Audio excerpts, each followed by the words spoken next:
everyone, today I am sharing all of the books I am planning to read in February. This also includes all the books I'm reading for the Contemporaryathon, which is the readathon I am participating this month. Like I just said. This video is being sponsored by Disney Book Group in celebration of the recent release of Straight On Till Morning by Liz Braswell. This is the 8th book in the Disney A Twisted Tale series, which puts a twist on classic Disney stories. Straight On Till Morning, if you haven't guessed by the title already, is a twist on the classic Peter Pan, in which we ask what would happen if Wendy traveled first to Neverland, not with Peter Pan, but with Captain Hook. Like I said, we follow Wendy Darling, but of course, and Wendy is not having a good life. She only finds comfort in writing down stories of Neverland. After nearly meeting her all-time hero Peter Pan 4 years earlier, Wendy still holds on to childhood hope that his magical home really does exist, and she also holds on to his shadow. So when an opportunity to travel to Neverland presents itself with a pirate ship nonetheless, Wendy makes a deal with the devil. But Neverland isn't quite the place that she imagined it would be. But when Captain Hook decides to reveal some permanent and very evil plans for Neverland, it's up to Wendy and to the reluctant Tinkerbell to save Neverland and Peter Pan once and for all. This sounds amazing. I love Peter Pan. I love all Disney classic stories because yes, I'm a junkie for that. So I can't wait to check this one out. Like I said, there are already other 7 titles in this series, A Twisted Tale, if you want to check them out. And there's more to come this year in 2020. The next book that's coming out is called So This Is Love, which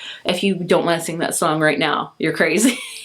And that comes out in April, and if you haven't already guessed, that is a twist on the classic Cinderella. So if you're a fan of fairy tales but want a twist on them, I would highly recommend checking out the series. It's such a fun time to, you know, take your favorite classic stories and put a twist on them. It's a little different, but you still get that Disney feeling at heart. This is the first book I'm planning to read in February. I'm hoping to love it and adore it. My friend also loves the series as well, so we'll just have a great time reading it together. Like I said, be sure to check it out. It hit stores and was released on February 4th, and I'll leave all the links and stuff down below for it. But yeah, this is my first book I'm reading for the month. So moving on to all the other books I'm planning to read for February, as well as the books I'm reading for Contemporaryathon. This year is going to be a little bit different for me. I'm going to really try to focus on mood reading and not structure my TBR. So I'm going to show you a whole bunch of books. Will I read them all? No, but at least I'm going to have a bigger pool to like grab from. I don't know, because I'm very like strict. I'm like, oh, this is on my TBR. I have to read it. I need to read it. It's like the rules. And I know you're not setting those rules on me. I'm setting them on myself, so I'm the only one to blame. But I figured this year I'm just going to make a bigger selection, and if I want to read 5 of those 10 I select, that's great. If not, whatever. So I'm going to share with you the books I'm reading outside of the Contemporaryathon, and at the very end I'm going to show you what books I'm reading for the Contemporaryathon. It's a lot of mouthful. First book I'm actually already reading. I'll probably be done with it by the time this video goes up, but that is Bring Me Down the Duke by Eb Dunmore. This is a historical adult book, and I don't read a ton of those, but this year I really wanted to try, and I've heard really fun things about this book, and I'm actually really enjoying it. It's like I find myself picking it up at any interval I can. So this one takes place in 1879, and we follow a character named Annabelle Archer, and she's one of the first female students of Oxford University. The only reason she's able to go to Oxford is because she gets a scholarship and she has to be a part of the women's suffrage movement.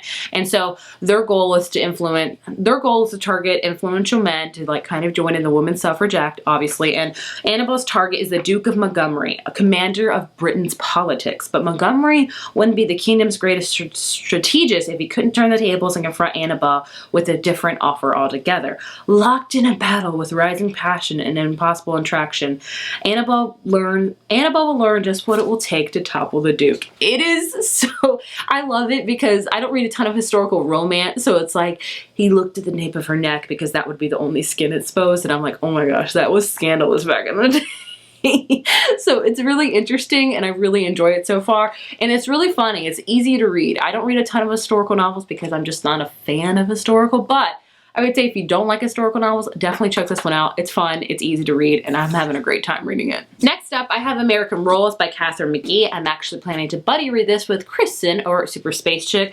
We've just heard amazing things about this book. You guys have told me how you loved it. Basically, it's about if royalty was in America. We follow a slew of a royal family and this different cast and things like that. And I've heard it's like royalty mixed with Gossip Girl, and that is the main appeal for me, is the Gossip Girl fact, because your girl loves Gossip Girl, OG watcher.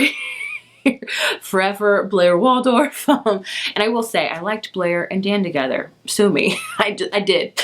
So I'm excited to read it. It's going to be a duology with the second one coming out this year, so it's perfect time to read it. It is almost 500 pages, so it's a big one, but I'm excited to read this teenage soap opera Gossip Girl royalty. Sign me up for it. I have Of Curses and Kisses by Sanaa Menon. This one is coming out this month, obviously, and all I know about this one is that it's a modern retelling of Beauty and the Beast set in a boarding school, I believe. Will the princess save the beast? I don't know.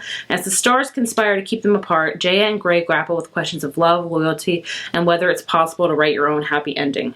I'm really hoping this is yeah, it's gotta be Beast, right? I don't want to read more about it. I think they're in a boarding school. Oh my gosh, what if they're not? Okay, they are. They're at St. Rosetta's International Academy. Okay.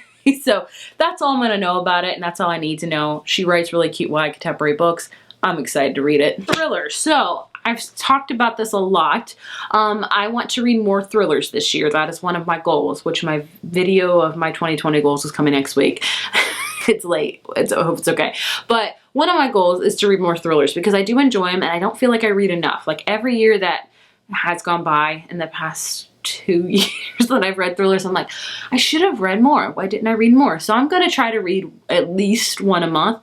The rules, I can read 50 if I want a month, but I'm going to try to read at least one because I just want to learn what I really like within the thriller genre and expand my tastes and horizons with it. So I've picked out like 4 to read. I don't think I'm going to read all 4 of these. Maybe I'll read 2 of them.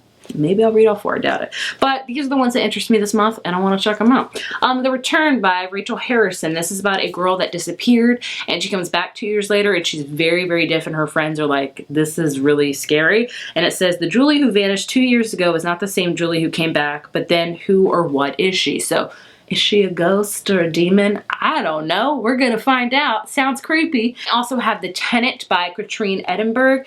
This one came out last month and it just says who's killed the tenant. That's literally all I know about it. But it's been getting a lot of rave reviews, so I'm excited about it. And the cover is very ominous and mysterious. So hopefully I'll like it. And then I got 2. I actually have another Megan Abbott book on hold as well. I have You Will Know Me by Megan Abbott. I have Give Me Your Hand, and I also have Dare Me. So I asked you guys on Twitter, which one should I read? And a lot of people said Dare Me, but then I got some comments that said it was really bad. So I don't know. I think I'm just going to read the first chapters in all 3 of these and decide which one I want to read, but one of them I do want to read. I've heard good things about Megan Abbott. I can't tell if these are YA books or adult books. I'm pretty sure they're adult books, but I don't know. This one is about, I think, something that happens on a gymnastics team, like a murder or something.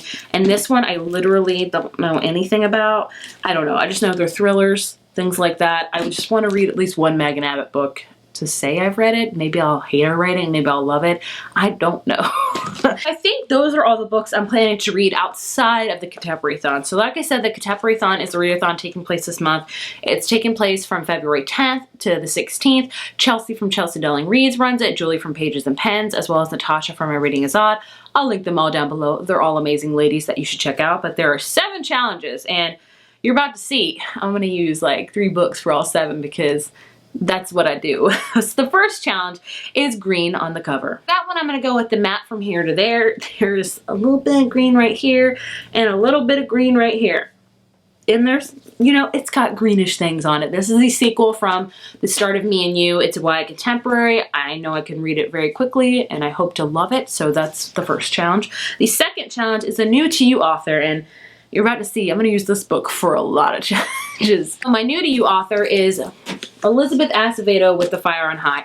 I have been meaning to read this for forever. It's about a teen mom, and she wants to be a chef, and she really aspires to be that, but she's struggling as a teen mom and things like that. So it's all about her journey. I've heard amazing things about it. So that's my new to me author. This is also going for my third challenge, Diverse Contemporary, because February is Black History Month, and we should be celebrating that all year round, not just one month. But I'm planning to read this one for that as well as a backlist contemporary, a book that's been on your shelf for a while. This one, I've said I've been wanting to read this for like the past 3 or 4 months. Have I done it yet? No, but I've determined that it was fate that said you needed to wait for Contemporaryathon, so thank you with The Fire and High. I think I'm gonna love you and I can't wait to read you. The fifth challenge is dark or hard-hitting contemporary. You can use this as a thriller or like kind of a really dark and gritty contemporary. I'm using it as a thriller because, like I said, your girl wants to read more. I'm reading You Are Not Alone by Greer Hendrick and Sarah Pekkanen. This is the third book I'm gonna read by them. I really liked their first one, The Wife Between Us. Really didn't like An Anonymous Girl. Hopefully I'll like this one. I don't know what it's about at all, but I like the writing, so I'm confident that I'll like the writing at least. Hopefully, I don't know. This video is a mess.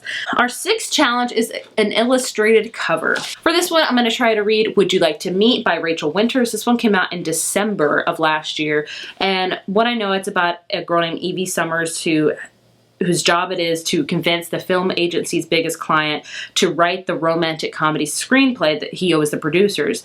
But Ezra does not believe in romance at all, so it's kind of like her job to prove that rom-coms are real, romance is real, and he's like, rom-coms? No way. It's gonna be cute and adorable and fluffy, and I'm here for it. And the last challenge is a contemporary that's beloved by another member of the book community. So like I said, I know a ton of people love With the Fire and High, and also a lot of people love the first book in this series, The Start of Me and You. So I'm gonna count both of these because I believe Madeline from Novel Inc. loves The Start of Me and You by Emery Lord. I think it's like her favorite book. So I'm going to count it for that one, if that's okay, Madeline. And this one, I've seen a lot of people love this one, so I feel confident with that. Those are all the books I'm planning to read for February, as well as the Contemporaryathon. Was this a hodgepodge of a video? Probably, but I hope you enjoyed it nonetheless. And thank you so much to Disney Book Group for sponsoring this video, and thank you for watching. I'll see you in my next video.